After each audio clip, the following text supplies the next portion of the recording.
Le Seigneur soit avec vous. Et avec ton esprit. Évangile de Jésus-Christ selon saint Jean.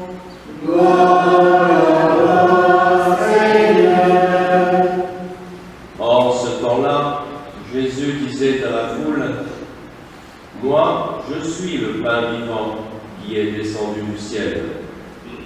Si quelqu'un mange de ce pain, il vivra éternellement.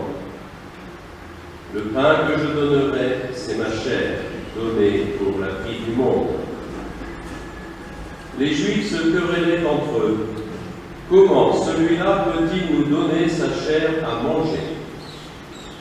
Jésus leur dit alors, « Amen, amen, je vous le dis. Si vous ne mangez pas la chair du Fils de l'homme, et si vous ne buvez pas son sang, vous n'avez pas la vie en vous.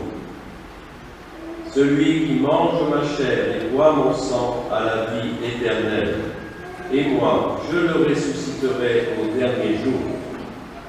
En effet, ma chair est la vraie nourriture, et mon sang est la vraie boisson. Celui qui mange ma chair et boit mon sang demeure en moi, et moi je demeure en lui. De même que le Père, qui est vivant, m'a envoyé, et que moi je vis par le Père, de même celui qui me mange, lui aussi vivra par moi. Tel est le pain qui est descendu du ciel. Il n'est pas comme celui que les pères ont mangé. Eux, ils sont morts. Celui qui mange ce pain vivra éternellement. Acclamons la parole de Dieu. Louange à toi, Seigneur Jésus.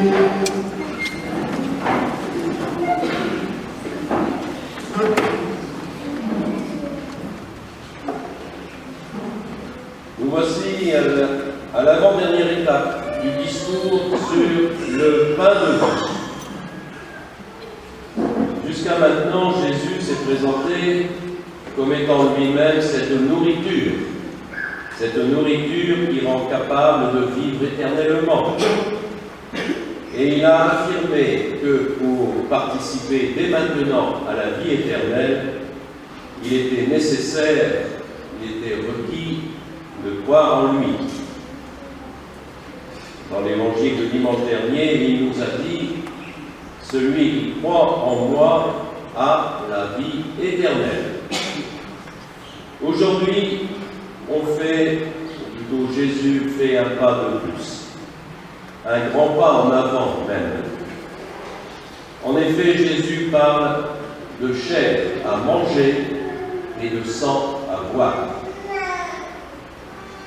Ces deux expressions nous renvoient directement au mystère de l'Eucharistie institué le soir de la Cène, le jeudi saint.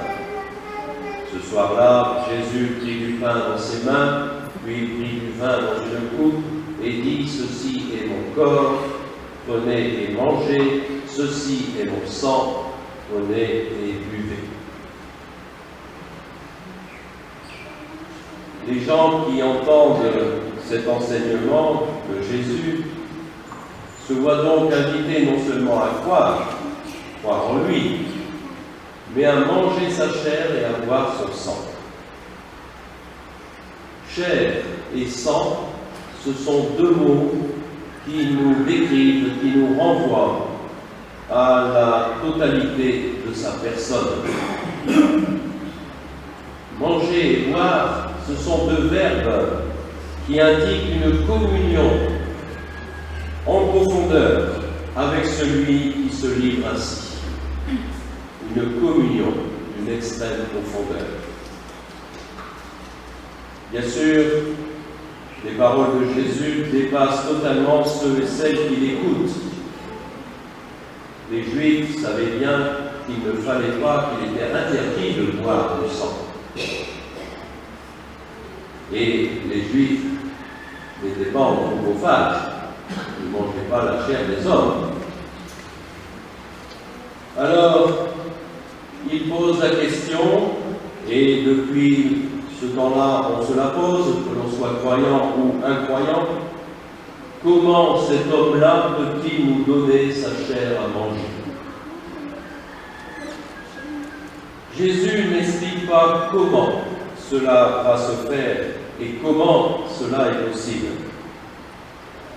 Avec une grande assurance et un calme étonnant, dans ce moment de tension avec les Juifs, il répète simplement, en insistant sur ce qu'il a déjà dit. Amen, amen, je vous le dis, si vous ne mangez pas la chair du Fils de l'homme et si vous ne buvez pas de son sang, vous n'aurez pas la vie en vous. L'Eucharistie ne s'explique pas. Pas plus que ne s'explique le mystère de la Trinité, ou celui de l'incarnation, ou encore celui de la résurrection. Ces mystères ne nous sont pas donnés pour être expliqués, mais pour être crus et pour nous faire vivre. Un théologien, c'est-à-dire un savant de Dieu, un théologien, après avoir longtemps travaillé et scruté ce mystère eucharistique, et essayé de comprendre, de lever le voile qui permettrait de comprendre comment Jésus peut donner sa chair à manger, son corps à boire, ce théologien, à la fin, conseillait de ne pas se casser la tête, de ne pas essayer de vouloir comprendre à tout prix le comment de la présence du Christ sous les symboles du pain et du vin. Il rajoutait, à force de trop vouloir comprendre, on risque de ne plus avoir un cœur assez simple et un esprit assez humble pour croire. L'Eucharistie est d'abord un mystère à croire et à contempler avec un regard d'enfant ouvert aux imprévisibles merveilles de Dieu. Et l'Eucharistie est aussi, et tout autant, un mystère dans lequel nous avons à nous enfoncer pour en vivre.